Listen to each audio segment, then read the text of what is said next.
SweeneyTV, Sean Swiss Sweeney, Sweeney HQ.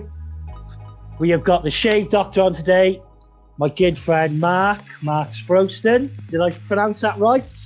I tell you what, there's a lot that say Sproston, but we say Sproston, but it doesn't matter. Sproston, Mark Sproston, Ministry of Barbers, Sean Swiss Sweeney. It's great to have you on part 3, much anticipated interview. This is going to be great. Mark, how are you? Happy New Year. Merry Christmas, my friend. Well, I mean, how long do we keep saying that for, mate? But yeah, Happy New Year. Definitely. Well, like I said, we got to, again, we haven't done an interview since, pretty much this time last year, my friend. Never, is it? Yeah, it's been over a year now. So, wow. First original interview we did, which was on the page if you go down and have a look. But yeah, it was a great interview, Mark. So I wonder what's happened in between then. Well, this. Well, the thing is, when I interviewed you, we were locked down, so we're still locked down. Oh, were we? Right. So that was the beginning of the pandemic, was it? It was at the start, if you remember right. Yeah. We were just locking down, and it was all happening. Wow, that's gone quick. Flown by, brother. Hasn't it? So, Mark, tell us about what's been going on with you. What's the update with Shave Doctor? And I understand. Obviously, we're all closed at the moment. But how are you managing, my friend? Well, it's obviously unprecedented times. It's difficult because being a training provider and my years of having lots of models in place, which has been the big seller of the course over the years. It's been difficult. You can do only so much online, but can you do it with a mannequin head? No. Can you do it with your 15-year-old boy that's not got much facial hair yet, and there's only so many times you can get him involved, or your 12-year-old? Certainly not. So it's been difficult, but hoping that by the end of March that we're back to some kind of normality, and we can then go back to doing the training course together. It's been really, really difficult. We had 2 months within the space of the first lockdown and the second lockdown, so we squeezed those courses in that had to be cancelled and postponed from the first lockdown. And of course, lo and behold, then we had a lockdown in November.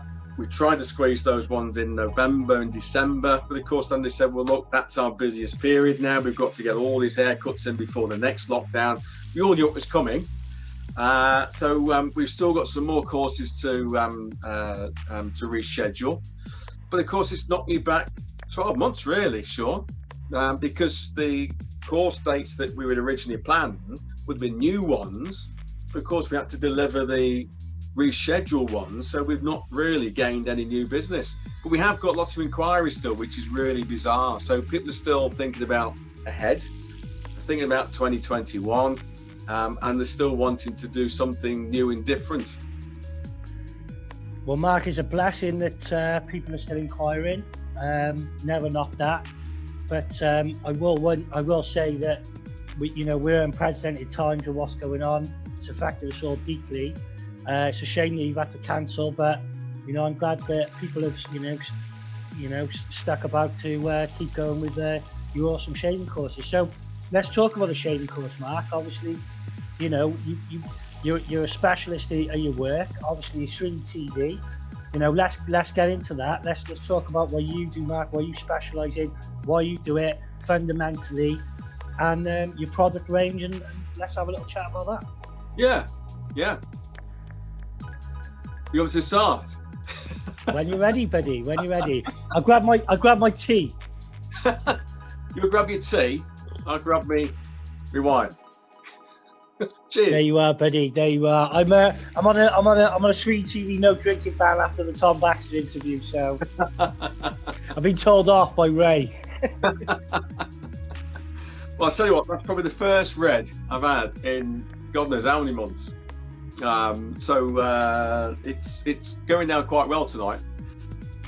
Good, buddy. Good. So, Mark, go into your shaving courses. Explain to people I think, what you do and how you set out your courses, and what you do differently to, say, for my, everybody else really. Like, what's your niche?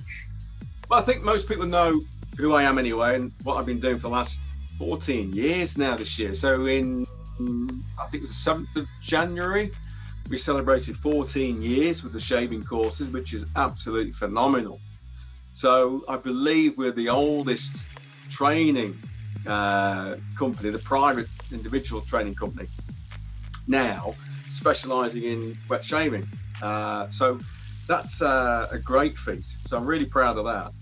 And I think the one thing that has really encouraged people to join the courses over the years is the fact that, we did offer a 2-day course, lots of models, so lots of practical training.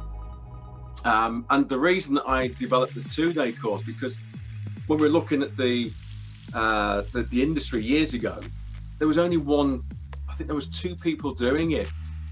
There was Simon Shaw and Wall. Simon, I think, was doing a 1-day course. Carl Blake was offering the shave course. There was there was another guy called I've forgotten his name now. He's based in London. There might be someone who may watch this. They'll probably tell you and tell me. I've forgotten his name now. I actually came across him the other day, the first time in a long time. He may be retired now. But there was only 2 of them. But they're only doing 1-day courses and very little practical training. Yeah. To Simon and Weil.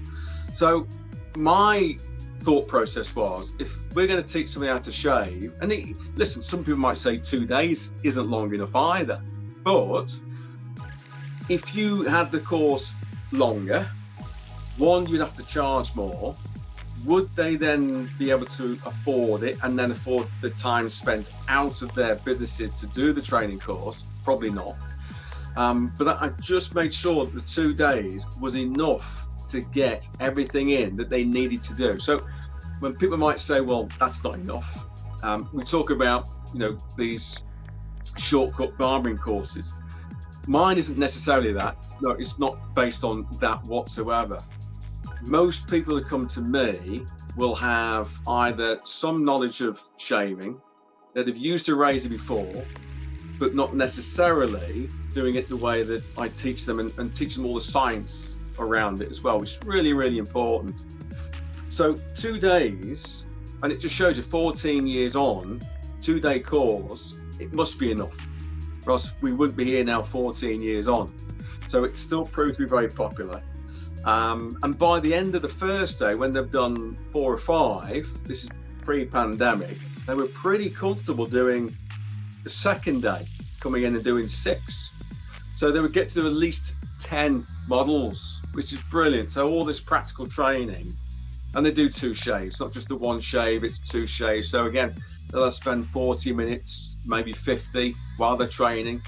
And it gives them all that valuable time with the razor. And then obviously me teaching them all the tips and the tricks on how to do it properly, but also the science revolving around it as well. And that's why we created the shaving products around the science of the shaving.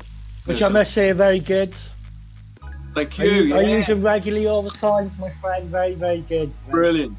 Excellent. And the face scrub is brilliant. Like it's not too overpowering on the skin.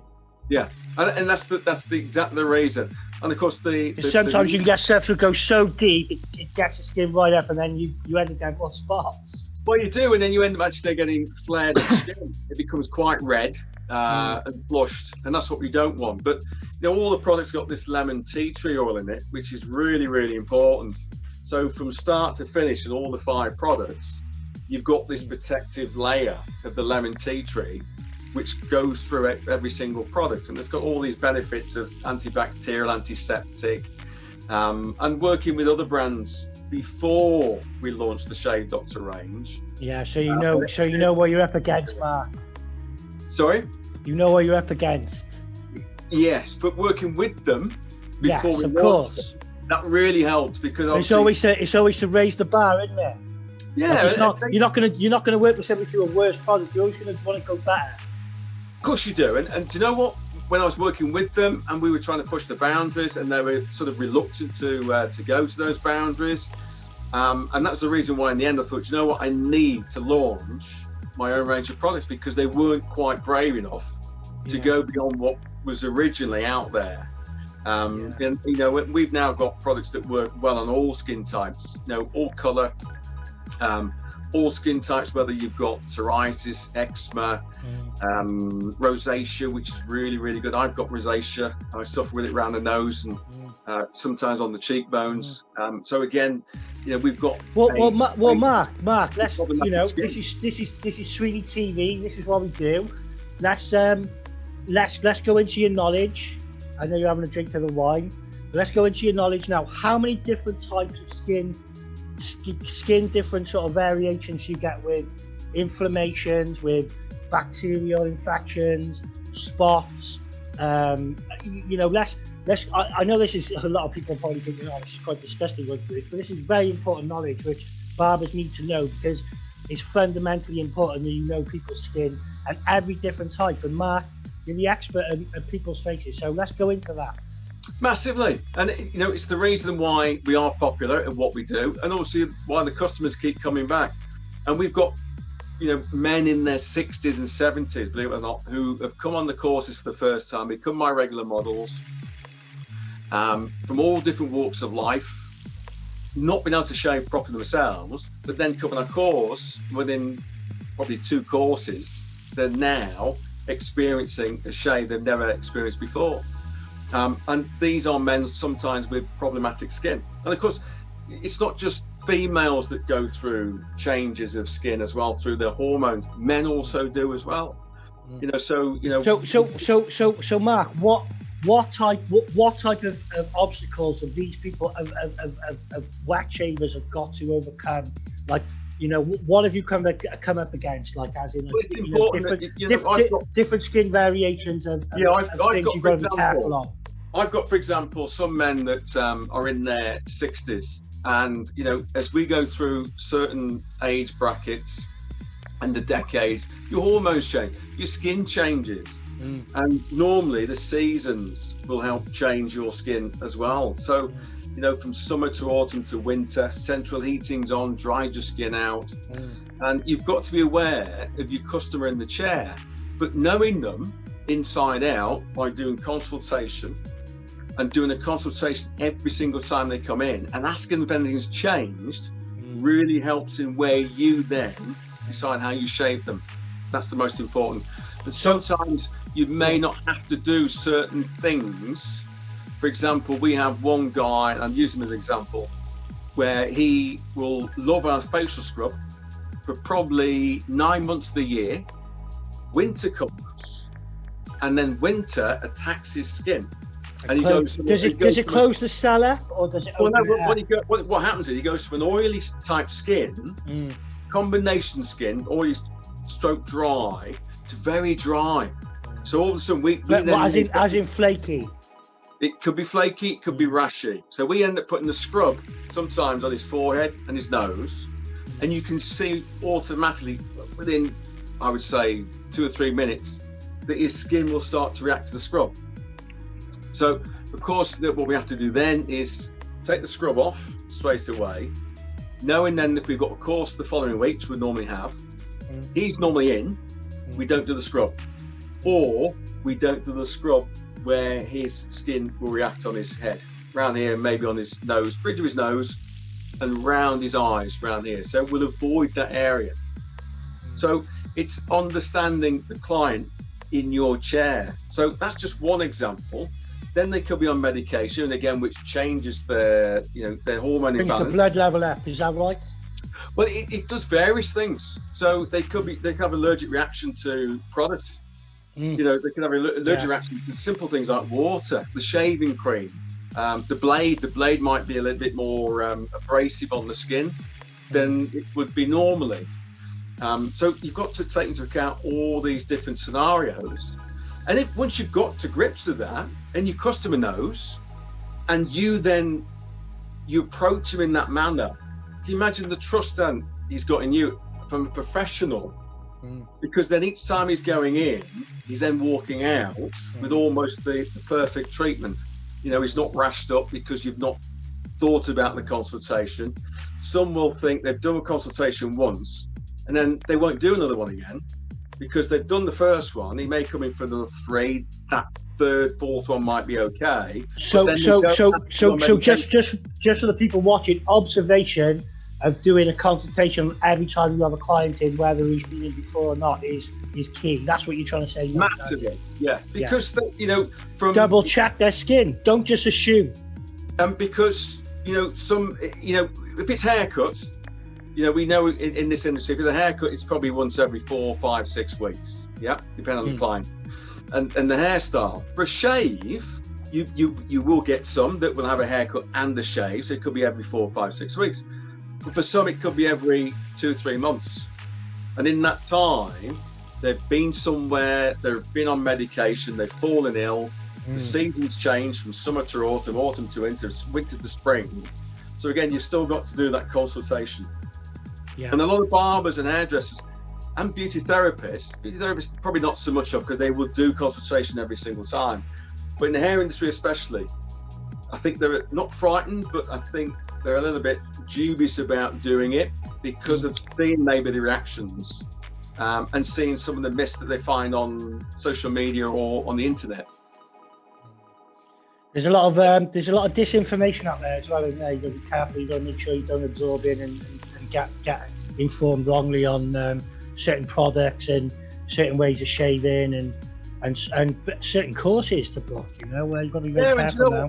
Even there's still lots of talk still today about, you can't shave against the grain. You can't shave against the hair growth. You go, what? Of course you can. And then they say it causes ingrown hairs. Absolute nonsense. I mean, I'm 52 this year. Since the age of 17, half 18, I've been shaving with and against the hair growth for 30 odd years now. No ingrown hairs. Yes, they can say that, I've got the right techniques, the right products, but so my customers, so my clients, and their clients no longer have those issues. So you can shave against the grain. So it's education, which is really, really crucial. So educating them right, dispelling all the myths, and then giving them the confidence to shave, how they should shave, and lead the customer out the door. So when they do that, and then do that, and then also do that, it's as smooth as it can be. Giving the students the right homework as well is key as well, isn't it? So they can go away and practice this in their own leisure. This is why you do your course. You make sure you've got a structure to it. You make sure they can follow the guidelines afterwards. Do you give them any paperwork, Mark, or any homework to follow? Well, since the pandemic, we've gone from 2-day practical course, which also included the first morning, which included lots of theory-based module work. But what we've done, we had to switch it because of the safety aspect of it all now, and the time that they spend obviously traveling, and the time that they were spending with me and also with my models. So what we did just post-pandemic was to change it from a 2-day course to a 1-day, but you would still shave almost the same amount of models. So it's a longer day, but stretched further out. So you'll start, I think, at 9:30, the first model, and then you'll finish around 8 o'clock at night. So it's a big, long day, and it's just one after the other. Bang, bang, bang, bang, bang. Great way of learning. Just that repetitive thing that goes inside that. So the absorption as well. You literally you're there. You're there for so long that you have to take it in. Because the problem is with a lot of courses, when they're finishing at 4 o'clock, a lot of people are just getting started. Some of them, I find, when I've been teaching. And a lot of them are just on one model. Shave one model and then go home. They think, this is the problem we've got in colleges, is that especially, well, obviously with the pandemic going on, but the last course I did in the college up in Nankaru, obviously it's a big class, all IQAs, but they can only do one cut, and I've got to go between 8 different models, all telling them, right, put your fade line in, stop, wait for me. So once they've all done it, then we go on to the next part, right? Then put your graduation line in, and then you all do that.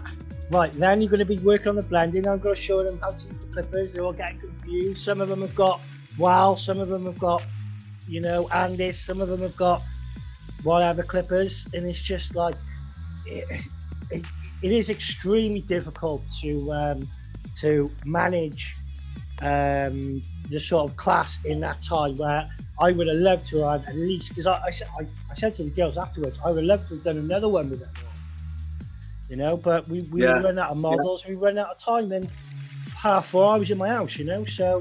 Hey, it is, and do you know what? That's sometimes it's not so much the structure; it's sometimes the resources.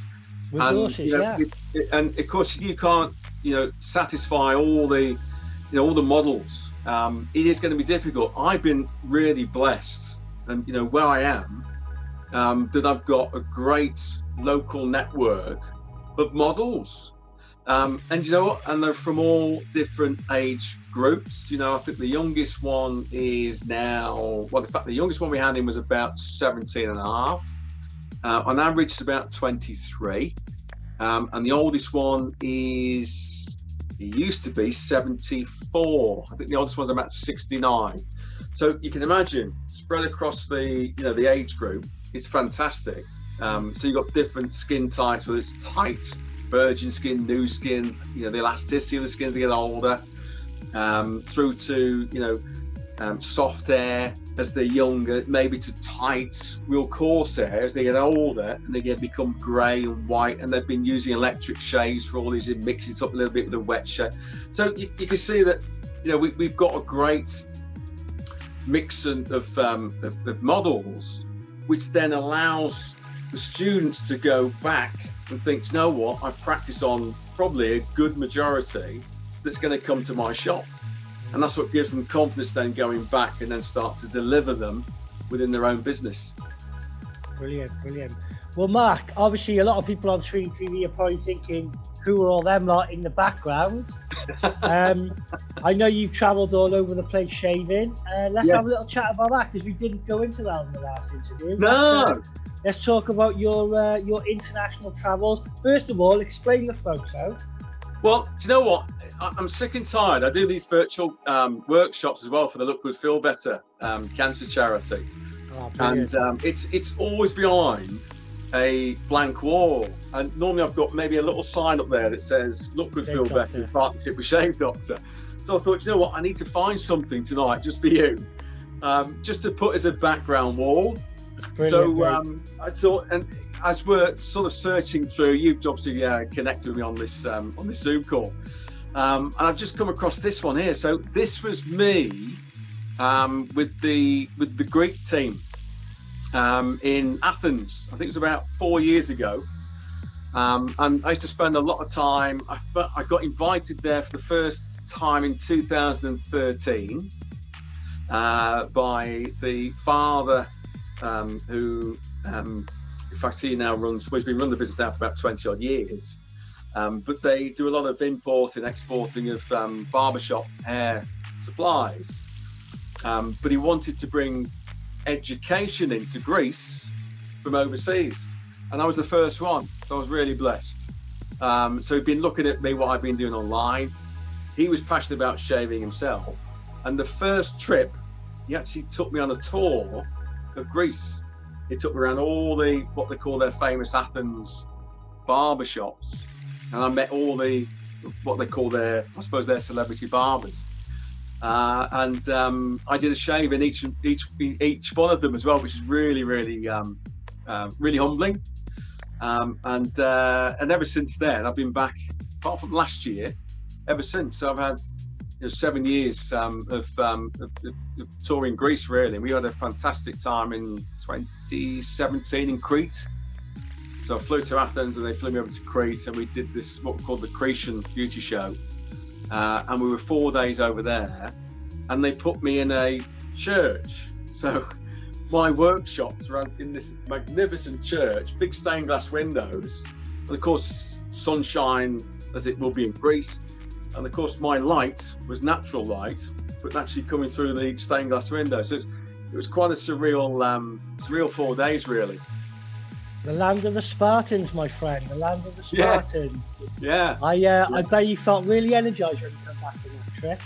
I did, and you know what? It's where it all started all those years ago. If you think about it, male grooming, with the Romans, the gods and everything else, and where it all started, using all these magnificent, harsh tools. But it's where it all started, and it wasn't just about going there and doing my bit. It was also me being educated, because this guy, if you see him behind me, he's got the moustache called Panagos. But he's a historian as well. So he understands all the history of Greece. Well, I'll be honest with you, most Greeks who I know are very, very educated on history. Oh, very massively. Educated. Yeah. And they also do these what do you call them? Reenactments. So he does a lot of reenactments as well, and do lots of shows. Very, very interesting family. Very interesting family. Sounds good. So, Mark, where else have you travelled to? I know you've been to Russia. Let's have a little chat about Russia. Yeah, Russia was quite an interesting one, because I met the guy at a show in Hong Kong. So I was in Hong Kong in 2016 or 2015, I think it was. And we were there with our product range, with some previous partners. And this guy came over, and very good English. And he said, look, I've been watching, because we're doing live shaves on the stand. And he said, I've got a beauty business in Russia, in Moscow. I've got a school, I've got a training school, but we teach nothing but beauty. But I want to introduce male grooming, because that's on the rise in Russia. Yeah. So would you be interested? I said, of course I'm interested. So he said, there's nothing like it in Russia at the moment. So we had a long chat. We had dinner on the night, and then he left and I left. And I think about 3 months later, I'm on a plane to Moscow. Nice. And I spent 2 weeks out in Moscow, and I trained beauty therapists, barbers, hairdressers. Nice. And we had an amazing time. And I was invited back a year later to do a very similar thing. Is it true that they live like kings and queens in Russia? This is why they're hated by everybody around the world. Do you know what? You hit the nail on the head, because people think that they are. I've got to be careful, because I've got. No. Like it's SweeneyTV. We don't want any Russians invading us, Mark. Just skip over the bad bit. Just tell us what you know about. Do they live like some Russians will be watching this, because I know that they will. Don't any mafia after me. But all I'm going to say is that normally the impression we got of Russians is that when you're on holiday, and you've got the Russians sort of being as they are, it's that very. They're coming there. It's only because they're on the vodka, most of them. Exactly. Which is what we thought of the Germans years ago, wasn't it, with the sunbeds and the towels. Exactly. But when I went to Russia, it was one of the most warming, welcoming countries I've ever been to. Yeah. And all the people were actually warning me about how dangerous it was before I left, and not to leave anything unattended. Don't travel alone. One night, I actually just went out of my hotel room, and because I was told not to, but me being me, so I thought, I need to go out for a walk and just, take a look at absorb Moscow. it. Absolutely. And I went on the subway, the underground. What was that like? Unbelievable. Absolutely unbelievable. Was it really clean and? Yes. Yeah, amazing. Modern, up to date, very nothing modern. Dirty. Nothing has been. It's a great place to live. It is. The only thing that would really annoy me was the traffic. The traffic is horrendous. Yeah, so in the city, you can't have it all, Mark. No, but you got something. But it took us 2.5 hours to get from one side of the city to the other, and I think it was about 10 miles. 2.5 hours. It was horrendous. But apart from that, the people are absolutely amazing. Really warm, really welcoming. Is it super cold there, or did you go in the summer? No, I went. I think I went around late autumn. So it was fresh. Probably it was fresh, yeah. But it wasn't cold. It didn't need the big rusky hat on. Looking like something off Lock, Stock and Two Smoking, not Lock, Stock, Snatch. What's his name? Yeah. Boris the Russian, yeah. But well, Mark, that's great. Like I've always wanted to go to Russia, and it's always been on my list. So hopefully one day I'll get over there and do some teaching. That'd be great, buddy. But well, I tell you what, they are very welcoming, and they are very open to British and Western European educators. Yeah, definitely. Well, Mark, moving on now. Obviously, you know, we've set the Ministry of Barbers up. It's something that we've set up to help other barbers. We haven't really got it off the ground yet, as you know, because obviously with what's going on, and the fact of the moment is we don't understand, you know, what's going to happen this year now with this new variant. You know, we've all been massively affected by it. You know, I think that we should use the ministry to help barbers at least get things like PPE, something set up, like I was saying to Paul. Maybe write a letter to the government and just explain to them that, you know, we're out of pocket with PPE, you've shut us down. You know, can you help us out? Because you seem to be helping out all these other industries. Yeah. I know you've written a few letters, but Mark, do you just want to go into what your side of things is going on with the COVID? Well, obviously for me, we've had to look at diversifying. So, you know, in terms of shaving products, people aren't shaving as much as they used to. And obviously barber shops and hair salons aren't delivering the services because obviously they've been closed most of the year. So, you know, when we saw our sales completely take a dip, what we had to do is diversify and go into hand sanitizer and, you know, workstation sanitizing as well.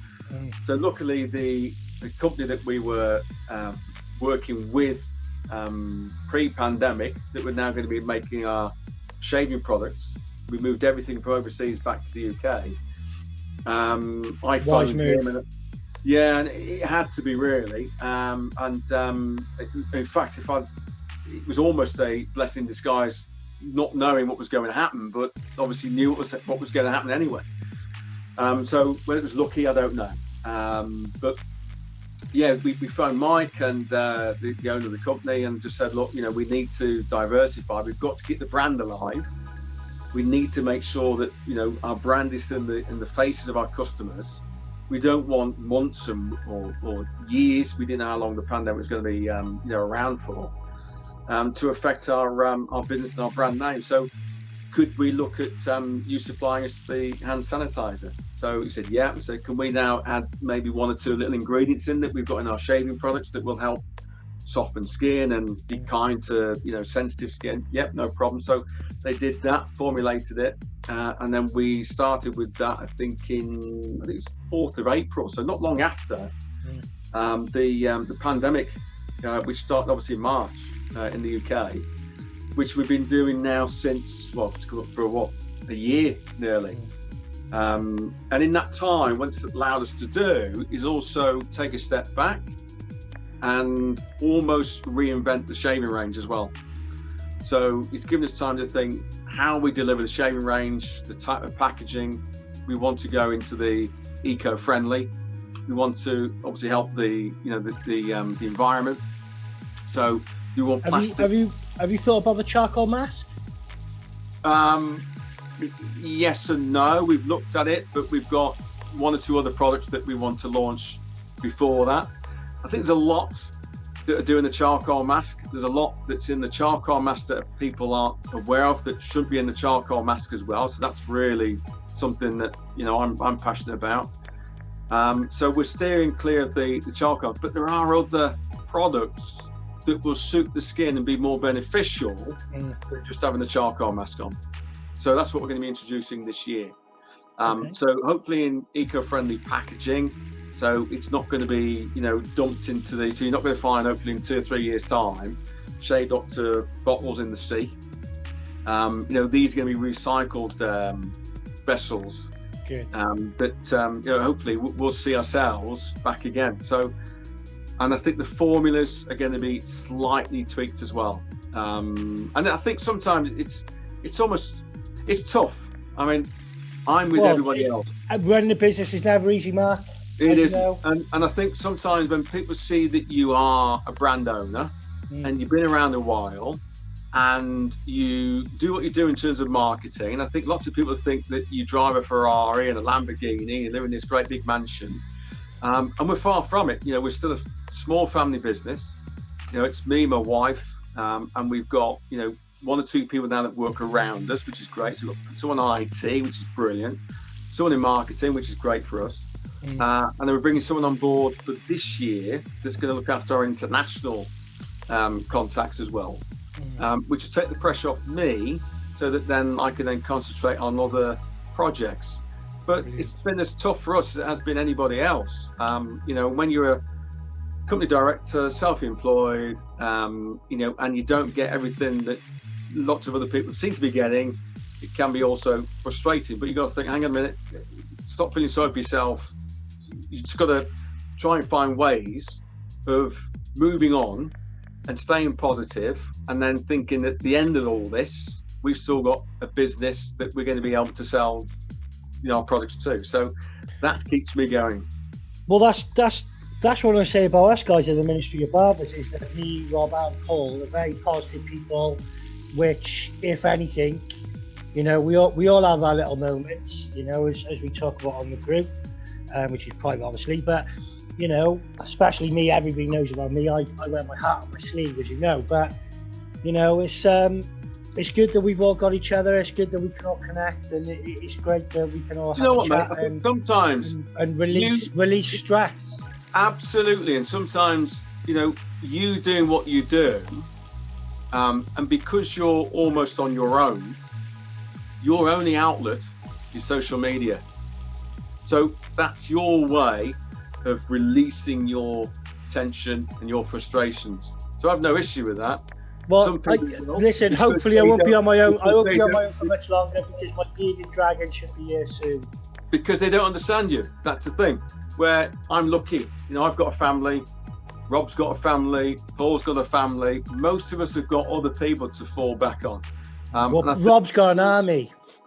And you know what? The last 12 months, doesn't if you've got an army or not, sometimes you can still feel isolated. That's what I'm saying. You can still feel isolated because that army lives outside his four walls, as mine do. I've got a great support network. I have people, emailing me and messaging me every day. How's things? Are you okay? From all over the world. But they're not living in my house. And, they're not dealing with my situation and my worries and my strains and my sleepless nights. So, I think we're all in the same boat, whatever boat you're in, whatever storm you're in, but we're all in it together. And I think sometimes it's just having a bit more of a understanding of each other and tolerance of each other as well. And don't be too judgmental. Definitely, you're right. Mark, going on to, your letters you've written to Mr. Hancock about certain situations. Do you want to talk about that, or do you want to move on? Or no, I don't mind. I mean, obviously it's my frustration. So in the early days, I wanted to get some of the what I call the high quality PPE when we're diversifying in the product range, PPE into the NHS. Only because I was sat there watching the news one night, and all we kept seeing was that the nurses and the doctors and the medics were saying that they're struggling to get hold of PPE. Never mind good PPE, any PPE. So a good friend of mine is a former MP, a local MP here. I thought, you know what, I need his help. So because I've made contact with 3 or 4 good overseas PPE partners, and I knew that the range would be good enough to suit the NHS. It met all the criteria. We did the full due diligence on the companies and the quality. Had all the certification, and he helped us really reach out to the likes of Matt Hancock.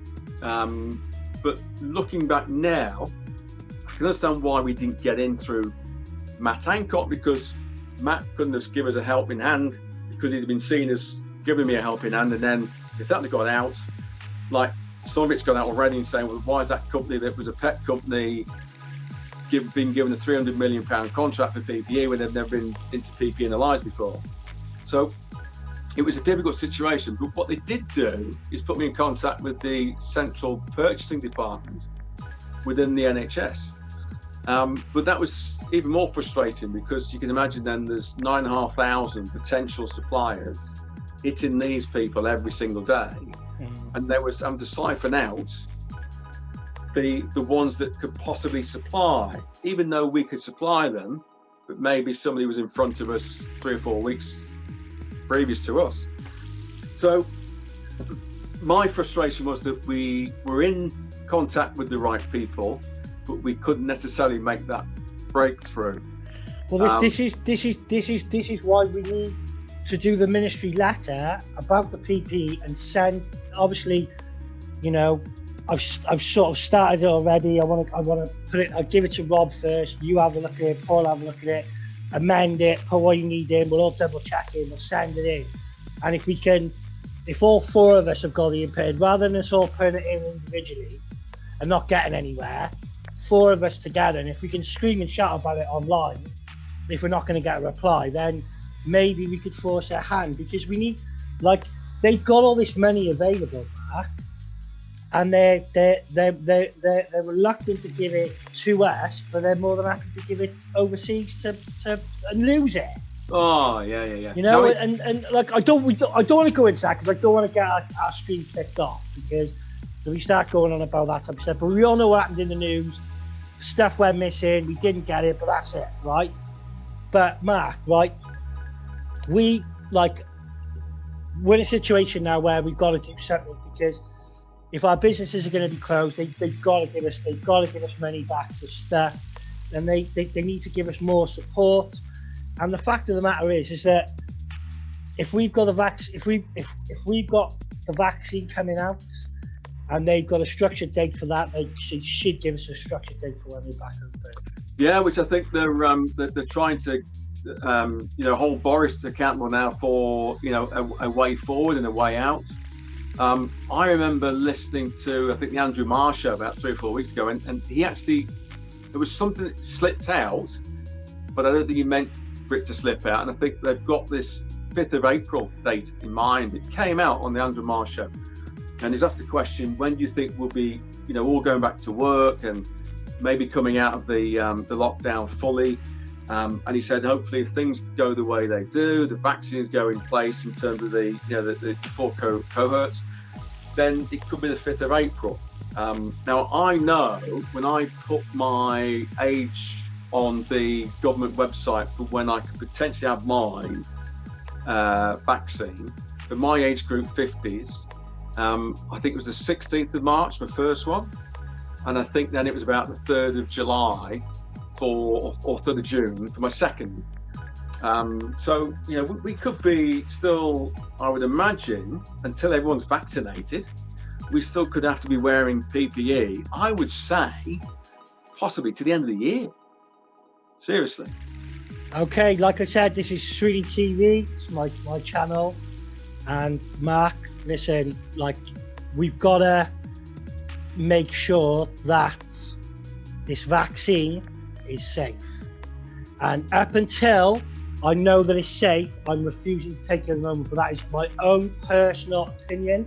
I know your opinion is different, but I'm just saying that I'm going to just wait as long as I can until I know, before I get anything which is going to be going in there, which is done through something which has been rushed.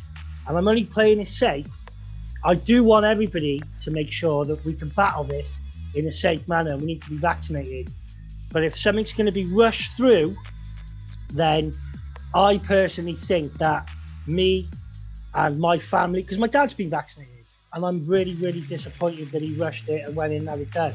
But I understand why he's had it done, because he had terminal cancer a few years back, which I thought he wasn't going to get over. But luckily, by the wishes of God and prayers and so on, he survived and he got through it. I just think he's just done something a little bit stupid by rushing this going in. I think he should have waited, because there's so many different levels of vaccine coming out. And that's my own personal thing, Matt. But you already know that anyway. Yeah, do you know what? I just think if everybody waited, then nobody would actually take it. So, you know, it has to take, you know, a few of them to take it. I mean, we're lucky because we know a number now that we're in that group, whether the vulnerable group or 80 plus, they've had the vaccine, and touch wood, fingers crossed, no complications, no side effects, nothing whatsoever. Well, right, Mark, listen, this is the thing with anything new, you're always going to have some people who are going to be totally fine with it, and you're always going to have some people who are going to have a negative effect on it, mainly because their genetic DNA structure is a little bit different than other people, maybe because their immune system's a little bit lower. You know, some people are naturally born with a lower immune system, not because everyone goes on about, oh, you've got to build your immune system. Well, some people are born with a lower immune system, so they are more vulnerable, and this is why these sort of restrictions are put in. But again, like I said, is it worth opening the businesses back up like we did and then closing them back down to be in a position where we're worse off? No, I just think what they're doing is absolutely bang on. Whether they can deliver it in the time that they say they can is another question, but only they will know. But, you know, hopefully, if they can get the majority of the population vaccinated by the end of the summer, come autumn, you know, we could be going back to work.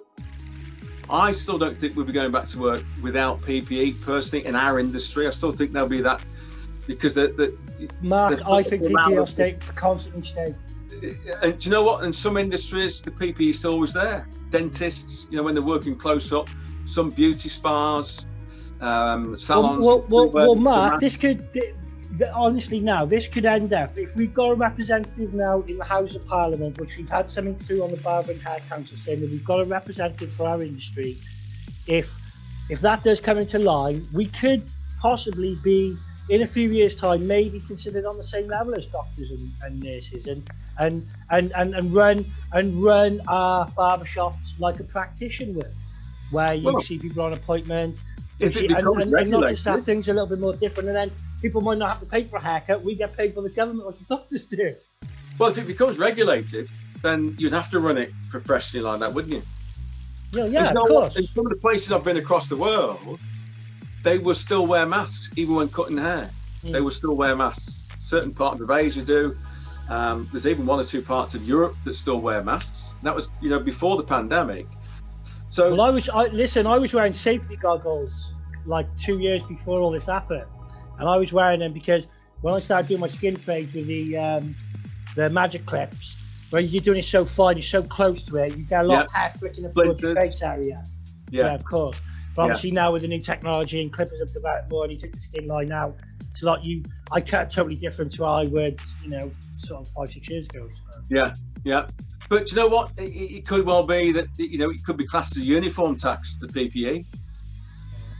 Well, that's what I'm saying with the ministry. This is what we need to sort out. But like I said, we'll have a good chat about that. We should set something up for a little chat. You know, coming up next sort of couple of days, me, Rob, and Paul. We'll talk about it. I'll go in depth about what I sort of like put in and send over to you guys.